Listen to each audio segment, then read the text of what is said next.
पूरा देश इस वक्त गैस के संकट के कारण लाइनों में खड़ा हुआ है। 7,000, 8,000, 10,000 तक गैस सिलेंडर ब्लैक में बिक रहे हैं। पूरे देश में ऐसी तस्वीरें सामने आ रही हैं जहां बड़ी संख्या में होटल बंद हुए हैं। दिल्ली हाई कोर्ट की कैंटीन बंद हुई है, कई हॉस्टल्स की कैंटीन बंद हुई है और जो तमाम जरूरतों के लिए सिलेंडर का इस्तेमाल हो रहा था उसको पूरी तरीके से बंद और ठप करने का काम किया गया। आप बार बार सरकार के प्रवक्ताओं को सुन रहे हैं, उनके तरफ से सिर्फ एक बात कही जाती है, देश में कोई संकट नहीं है, कोई गैस की किल्लत नहीं है। यह तो सिर्फ विपक्ष वालों का आरोप है, कोई किल्लत नहीं है। तो मैं आदरणीय प्रधानमंत्री मोदी जी से पूछना चाहता हूं कि इस धूप में देश की जनता क्या बेवकूफ है वो जो लाइनों में खड़ी हुई है? वो महिला जो अपने बच्चों का खाना कैसे पकाएगी कहते कहते रोने बिलखने लगती है, चीखने लगती है, वो जानबूझ के सब कर रहे हैं। आपके गृह राज्य गुजरात के अंदर मोरवी में सैकड़ों फैक्ट्रियां बंद हो गई, वो खुशी खुशी उन्होंने बंद कर दिया। जो मुंबई में, चेन्नई में, मैंगलोर में जो होटल्स कोलकाता में बंद हुए वो अपने आप उन्होंने ताला लगा दिया खुशी खुशी। ये किस प्रकार की दलील है? एक तो देश में संकट है और दूसरी तरफ सरकार के द्वारा लोगों का मजाक उड़ाया जा रहा है। उस संकट का कोई नोटिस ही नहीं लिया जा रहा है, कहा जा रहा है कोई संकट नहीं, कुछ नहीं। और कल देश की संसद में भारत की सरकार ने 57,000 करोड़ रुपए इकोनॉमिक स्टेबलाइजेशन फंड के रूप में स्वीकृत कराया। 57,000 करोड़ रुपए, लगभग 2,81,000 करोड़ रुपए का एक्स्ट्रा बजट स्वीकृत कराया भारत सरकार ने सदन में, मोदी जी की सरकार ने।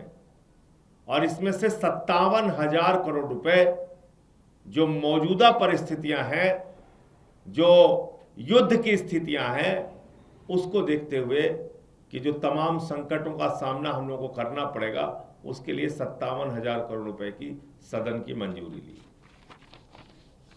अब मेरा सवाल यह है कि पिछले 2-3 दिन से एक झूठा प्रचार भारतीय जनता पार्टी के द्वारा, उनके चमचों के द्वारा, उनके समर्थित मीडिया के द्वारा किया जा रहा है कि हार्मोज का समुद्री मार्ग खुल गया है। देखिए देखिए मोदी जी ने कितना बड़ा कमाल कर दिया, अब तो हार्मोज का समुद्री मार्ग खुल गया। अब देखिए कितनी कूटनीतिक सफलता उन्होंने प्राप्त कर ली, अब कोई दिक्कत नहीं हो रही, जहाज हमारे आ रहे हैं। कल सदन में चर्चा हो रही थी, वहां भी यही बात कही गई। मैं पूछना चाहता हूं, अगर जहाज आ रहे हैं तो संकट क्यों है? नंबर 1। और क्या यह सही नहीं कि सिर्फ 2 जहाज आए, उसके बाद 22 जहाज अभी भी आपके फंसे हुए हैं? आपकी वार्ता ने अंतिम रूप नहीं लिया अब तक। तो प्रधानमंत्री जी, संकट के समय में झूठ बोलना कृपा करके बंद कीजिए। आपकी पार्टी का नाम ही भारतीय झूठा पार्टी है, लेकिन ऐसे संकट के समय में झूठ बोल के देश की जनता को और संकट में मत डालिए।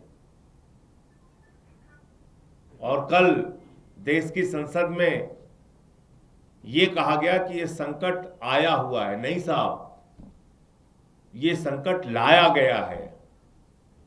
हमने जानबूझकर संकट अपने ऊपर लाई है और इसके लिए कोई अगर जिम्मेदार है तो प्रधानमंत्री नरेंद्र मोदी जी जिम्मेदार हैं। प्रधानमंत्री को क्या जरूरत थी युद्ध से 2 दिन पहले इजराइल की यात्रा करने की? ईरान से आपके अच्छे गहरे रिश्ते थे, आपको क्या जरूरत थी उनसे झगड़ा करने की? और उस इजराइल के चक्कर में, अमेरिका के चक्कर में, जो अमेरिका हर दिन ट्रंप आपको अपमानित करता है, उसके चक्कर में आपने अपने परंपरागत मित्र से संबंध खराब कर लिया, उससे रिश्ते खराब कर लिए, और आज आपको हार्मोज के समुद्री मार्ग से अपने जहाज निकालने के लिए जद्दोजहद करनी पड़ रही है। मैं एक एक करके बताता हूं।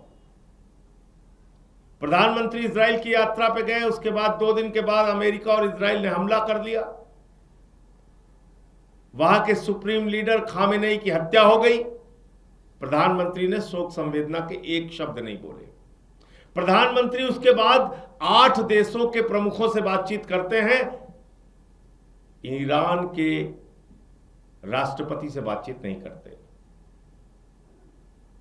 प्रधानमंत्री और विदेश मंत्री अमेरिका और इजराइल का गुणगान करते रहते हैं, समय बीतता जाता है, 12-13 दिन हो जाते हैं। इस बीच प्रधानमंत्री जी ने अपने दोस्त अडानी से कहा, यही आपदा है, यही अवसर है, देश गैस के संकट में है, आप 3 गुना ज्यादा दाम में गैस बेचिए। वो 3 गुना ज्यादा दाम में गैस बेच रहा है। और उसके बाद की घटनाओं पर भी प्रधानमंत्री खामोश रहे। 160 स्कूली बच्चियां मार दी जाती हैं, प्रधानमंत्री खामोश।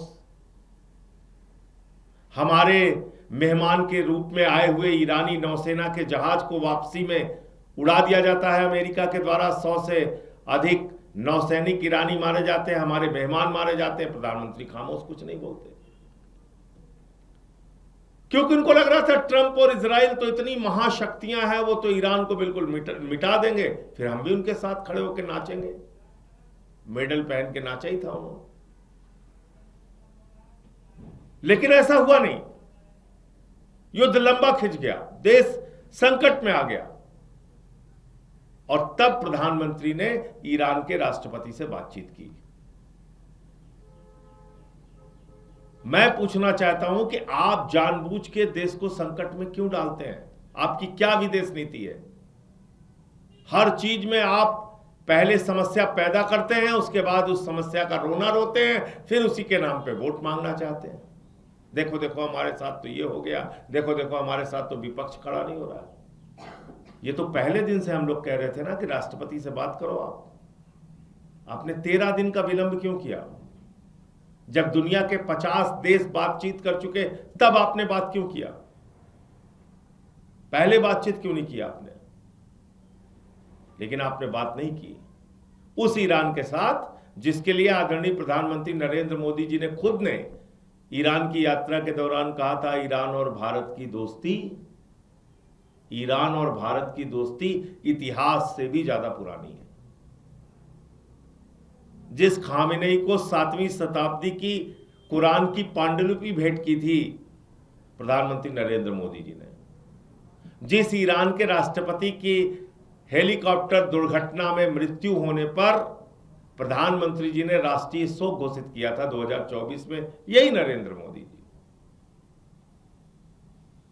जिस ईरान के राष्ट्रपति की मौत पर देश की संसद में शोक प्रस्ताव पारित किया था, उस ईरान से बात करने में 13 दिन का विलंब आपने क्यों किया? ये गैस का संकट देश में क्यों पैदा किया?